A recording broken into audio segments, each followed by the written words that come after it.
All right, in chapter 3, we worked really hard at learning how to find derivatives. A lot of number crunching, kind of manipulation of algebra kind of things, application of rules, stuff like that. There was a few places where you saw some application of that, but not a lot. You may have had to create a model and then do that, find the derivative or the rate of change model from there or something like that.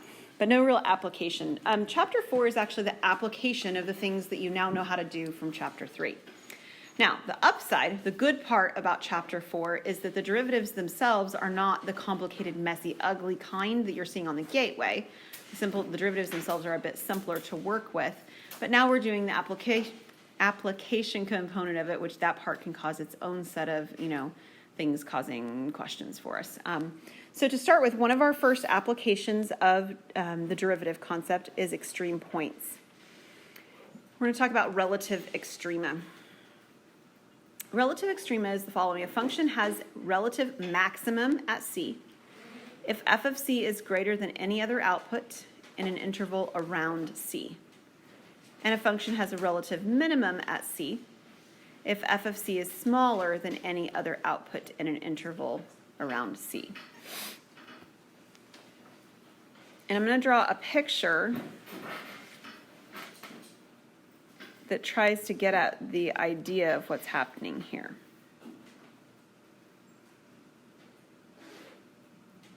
So this is a cubic function. And on this graph, we would say that this approximate location, where my yellow dot is a relative extreme point. It's a relative maximum. And the reason why is because, generally speaking, around that point, it's the largest value there. And by the same token, we would say that this location right here is a relative minimum. And its general direction, its general area where it is, not direction, but this general area, it's the smallest value nearby. Now, neither one of those are the biggest or the smallest values on the whole graph. Over here, the graph goes up forever. Those are bigger values than the maximum point that I located. And over here, the graph goes down forever. Those are smaller values than the y value that's my minimum. But it's all relative. So this is a relative max, and this one is a relative min. In my birth family, like where I grew up, my mother believes that I am tall. So, Jacob Powers in my office this morning, and that should be something that he's like, that's weird. Why would you think that I'm tall? And if several of you are this case, if you stand up next to me, you're not going to think that. Well, my mother's 5'2". I'm 5'4". All of the women in my family are shorter than me. All of them. Every single one. I have a sister-in-law who's 5 foot. My sister's 5'2", my mom's 5'2", my granny was 5 foot. I mean, everybody's shorter than me. So in her world, she thinks that I'm tall, which is just precious. Because if I stand up with you guys, there's probably only just maybe 4 or 5 of you who are actually shorter than me. The rest of you are taller. In fact, probably every guy in here is taller than me. And so it's just a funny thing to me when she thinks that, but it's all relative. You've seen my little girl. She's come in here a couple times before, I think. Have I brought her to this class, the little one? Okay, so she's 6 years old. She'll be 7 in about a month. And for her age, she's actually quite tall. But she's the youngest person in our family, so she thinks she's short. But she isn't, but she is, right? Right? Like in my family, in our home, she is short. But she goes to school and she's tall. Okay, it's all in what you're grouping things around. And that's exactly what we're going to be looking for when we look for relative extreme points. So let's take a look at how we actually find relative extreme points for equations or for graphs of equations. It says suppose that C is a point where the derivative is 0 or where the derivative does not exist. So if you take a look over here, I promise I'll flip back. Those locations where I circled and I wrote relative max, relative min, we see those places where if we drew tangent lines, they'd be horizontal, right? Those derivatives are 0. It's also true, let me draw it over here too since I have space, that if I drew like that, this would also be a relative extreme point. right? Its derivative is not 0, but it's got that sharp turn. And we talked about the fact that sharp turns are places where derivatives don't exist as well. So that's the setup. Suppose C is a point where the derivative is 0 or the derivative does not exist. When that happens, we actually call C a critical number. If the derivative changes from positive to negative at C, it's a relative maximum. If it changes from negative to positive, it's a relative minimum. And if it doesn't change signs, it's not a relative extreme point. So let me draw each of those images so we can describe what's happening. Right, so over here, as we're going up, if I were to draw tangent lines, I would have a positive sloped tangent line, right? And then it would be a negative one. So it's positive, and then it's negative in terms of the direction that's going. So this is a maximum. If it were that's the one I meant to draw. Hang on, oh,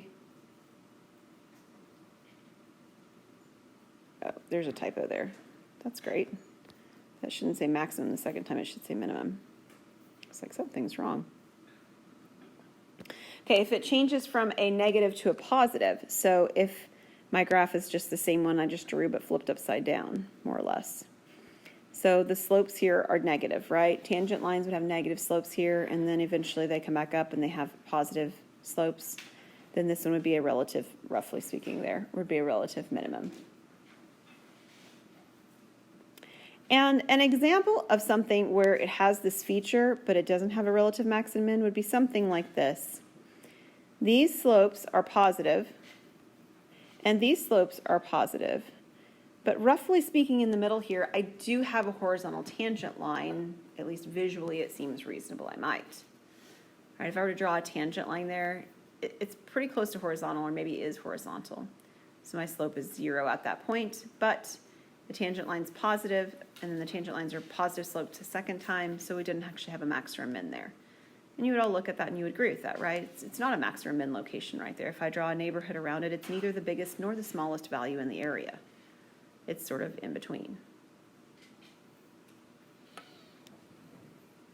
So we're going to be looking at graphs next and deciding where relative max and min occur, and or drawing graphs that have certain conditions that we're going to satisfy. So we're going to start with drawing. So it wants us to sketch the graph of a function that has these conditions satisfied. So let me first tell you that there are lots of graphs that would all be correct.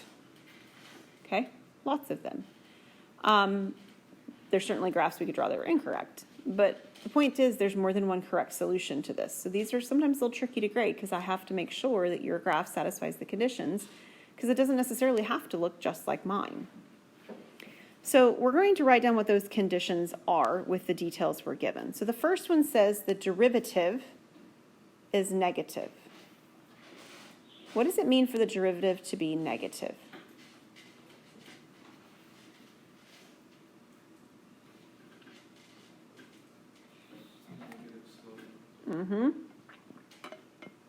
A negative slope. And what does a negative slope look like? It's decreasing as you go to the... Yeah, a negative slope looks like something that's decreasing. Think about like a ski slope, right? It's going downhill, right? So this is a decreasing description. And as with English, when we read from left to right. We read graphs from left to right as well. So when I see decreasing, I mean as I move from the left to the right, it's going downhill. In other words, it's got to be doing something like this. Now, it's definitely not a graph, but it's a visual imagery of what I'm looking for here in a moment. The next one says the derivative is greater than 0. What does that mean? It's increasing.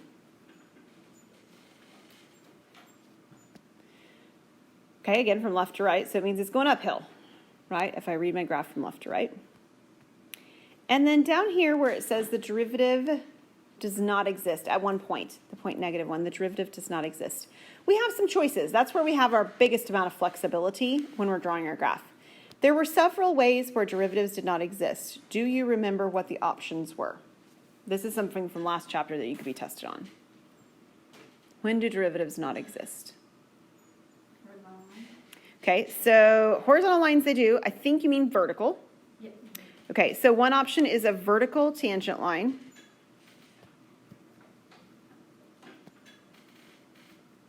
So a graph that we did looks something like that, right? Where this part right here has a vertical line. The derivative doesn't exist because the slope is undefined. Okay, what else?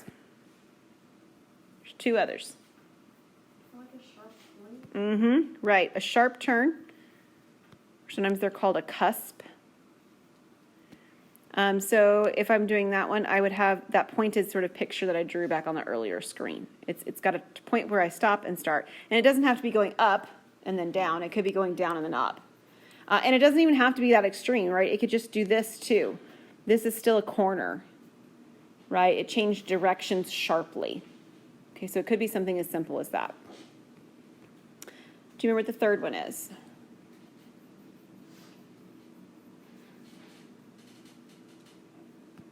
From the right and from the left, jump for the same line.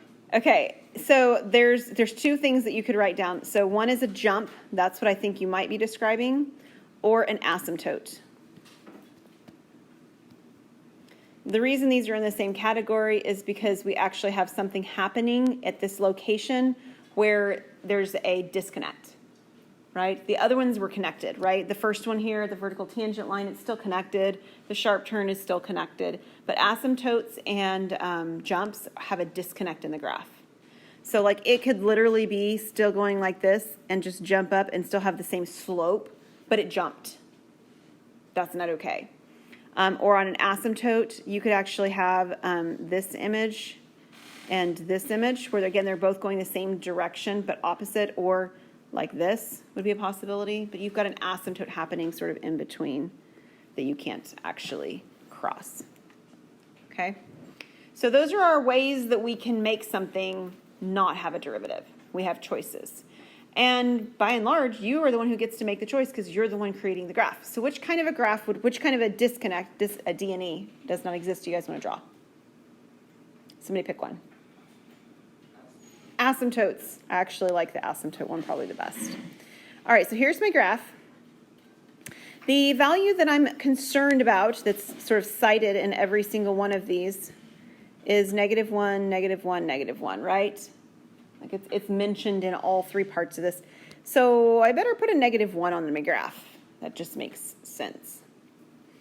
And we also said we got to pick, and so we picked an asymptote. So we're going to draw an asymptote coming down. Let me change the color of this. An asymptote coming down at -1. Okay, so we're just not going to touch it. That's how we're going to make our disconnect. Our does not exist. And then on the left-hand side, before this, my graph is supposed to be decreasing. And then after that asymptote, it's supposed to be increasing. Well, in order for the graph to be decreasing, it's got to be doing something like that, right? Because if I go from left to right, that's decreasing. And in order to be increasing, it'd have to go something like that. Now, does it need to cross the x-axis and the y-axis at those specific locations? No, it doesn't. We don't have that much information about the graph. But the shape of it should look something like that. Maybe our shape doesn't look quite like that. Maybe it's completely trapped. Maybe it's like this, right? Trapped underneath the x-axis. Okay, still satisfies my conditions. Okay, so some other things that you could have. Let me just draw you a few others just so that you know some other options here. Let's say you didn't choose an asymptote. Instead, you chose a cusp, a sharp turn. Well, maybe if you chose a sharp turn, yours looked like this. I didn't mean to put that open circle. This. Okay, it's decreasing and then it's increasing, and I have a cusp there. But maybe, it's decreasing and then it's increasing, and it's now got a curve to it. Okay. Still decreasing and then increasing with that cusp there. I don't think we can draw a vertical tangent line on this, and we could draw a jump. It could be decreasing, and then it could be jumping up or jumping down, and then increasing after that. Something like that would be fine. So we have lots and lots of choices of ways to draw things. The details still have to be met, but they can be met in a variety of ways. Any questions on that one? When you're drawing the graph, you have to use all the parameters. Yeah, you have to use all the parameters at the same time. So it's really a good idea to write yourself down some notes, kind of like I did, where I said decreasing or increasing, because it's really hard to go from those details and just draw the graph sort of, on the fly. I'm not very successful at doing that, and I'm a pretty visual person. I find that very difficult to do. I think it's a lot easier to write those details down sort of piecewise, right? All the little pieces and then put the pieces together. Okay? All right, let's try another one. This one's not got a graph or drawing. This one's got an equation. It says to consider the function f of x equals x cubed minus 8x squared minus 6x. Part A wants us to write the derivative formula, which you guys should be fantastic at by now. So, what is the derivative of x cubed? 3x squared. Good. The derivative of negative 8x squared. Maybe 16x. And the derivative of negative 6x. Okay, everybody good so far? Okay, if you don't have your calculator out just right now, go ahead and grab it because you're going to need it in just a second. Here's mine. Right at the bottom. All right, so what we want, according to finding extreme points, is we want to find places where the derivative is 0 or doesn't exist. The issue here is that this is a polynomial. Polynomials don't have places where things don't exist. Right? I mean, like, that's one of the beautiful features about polynomials. They're nice and smooth and continuous. There's no asymptotes, there's no jumps, there's no sharp turns, which means that we don't have to worry about the does not exist, because it doesn't exist. We only have to worry about where the derivative is equal to 0. So what we're wanting actually to find is where this derivative, so 3x squared minus 16x minus 6, is equal to 0. Now, the class that meets before you guys is college algebra. If they were doing this problem, they would not be doing it the way we would do it. We would be doing it by hand. They would use a quadratic formula, or they would use, the quadratic equation, or they would use factoring if it worked, or maybe completing the square. Those are the kinds of things that you would do when you're in college algebra. What we've been focusing on is using technology to help us to do those kinds of calculations, right? Those kinds of college algebra calculations for our calculus concepts. So what we're going to do is we're going to put this equation in the calculator. This will go in y1, and we'll put y2 as 0. So in y1, go ahead and make it say the derivative, the one we found, the 3x squared minus 16x minus 6, and y2 is 0. If any of your plots are on, feel free to turn them off. They're not a part of this particular problem. So just turn off plot 1, turn off plot 2. Don't know what the graph needs us to look like. I don't know. So I'm just going to do a zoom 6, which is my standard window, and we'll just see what happens. Okay? So when I did zoom 6, my graph is off my screen. Whoops, let's make that solid again. My graph is off my screen, but it looks something like this. Does yours look something akin to that if you're in Zoom 6? Where it looks like it's kind of off screen, but you can see its parabola if you sort of connected the denominator, or not the denominator, but the bottom part of your graph together. Y'all are acting like I'm speaking a foreign language. Do you have a graph that looks like this? Okay. We're wanting to know where it equals 0, which means we're trying to find this and this location. Yeah? How do I find intersection spots?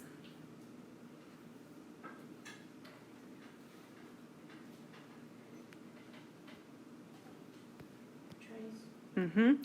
We use our second, we hit the second button, and then we hit trace, And find intersect. and it's number 5, intersect.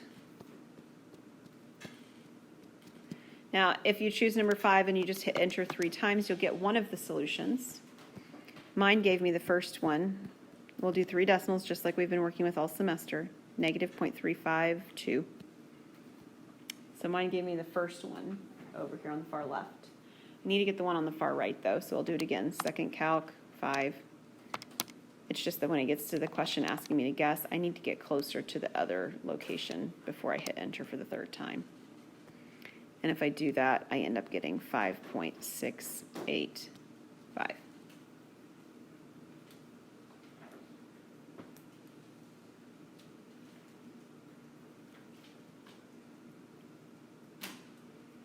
Okay, so it's wanting us to identify also on this problem if these ordered pairs, not ordered pairs, but these x values that we got, negative 0.352 and 5.685, represent relative maximums or relative minimums.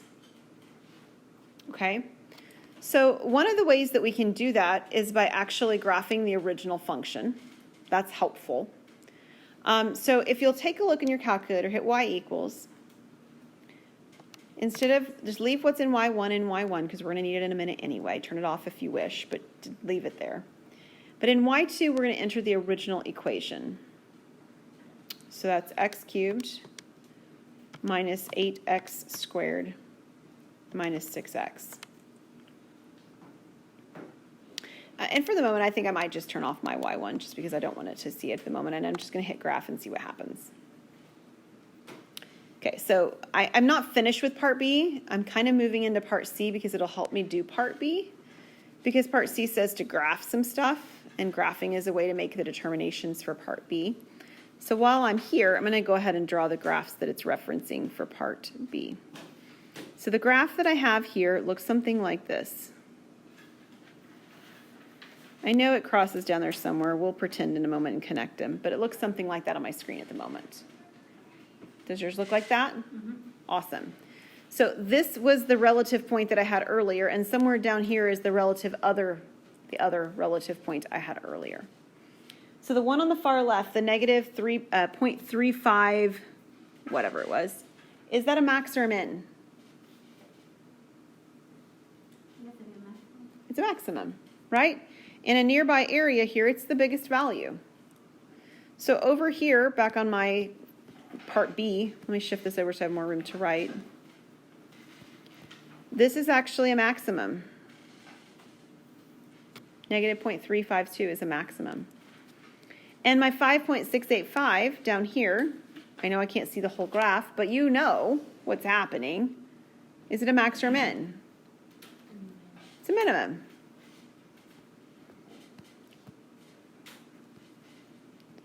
So using the original graph, we can verify where we have what. Now what we need to do to finish off, that finishes part B. What we need to do to finish part C is to actually graph the two graphs overlaid on top of each other. Now we've graphed them separately, right? I have this graph here. I know they're not connected, but you know that they do, right? They cross like this somehow. And over here, this graph, again, I know they're not connected, but they cross somehow like that, more or less, right? These are my two graphs. So if you want to in your calculator, you can turn them both on and graph them simultaneously, and you'll see the two graphs. And I want to show you how you overlay them to make sure that the points are lining up properly, okay? The green maximum point here that I've plotted right here, that corresponded to the x-intercept right here on the other graph, didn't it? That's how I found it. This is the negative 0.352. And this green dot here corresponded to an x-intercept on the other graph at 5. What was my number? 685. Thank you. So these points are actually ones that I need to connect in the shape of that parabola. So when I'm drawing this, I'm really not super concerned about the loveliness of what I'm doing. I'm concerned that I hit the points properly. I'm concerned that my green dots, for lack of better terms, are lining up the way that they should be.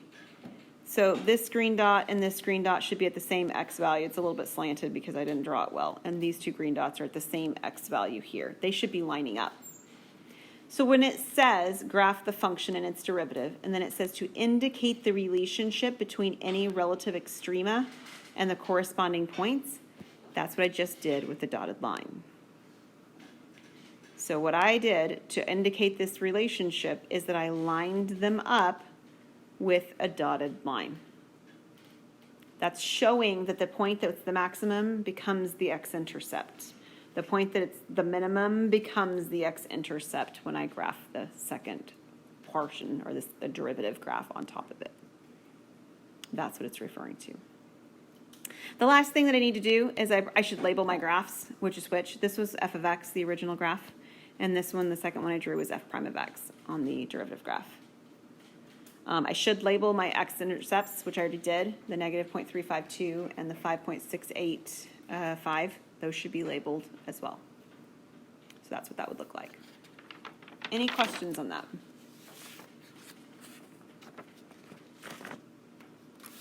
So why doesn't the derivative match up exactly with the, It does match up exactly. They aren't the same graph. Derivative graphs and original graphs are not the same graphs. This is the first time you've seen them put on the same graph at the same time together. We haven't done that before. I guess my question then is, what purpose does it serve to know that? Yeah, let me show you what's happening here because that might help.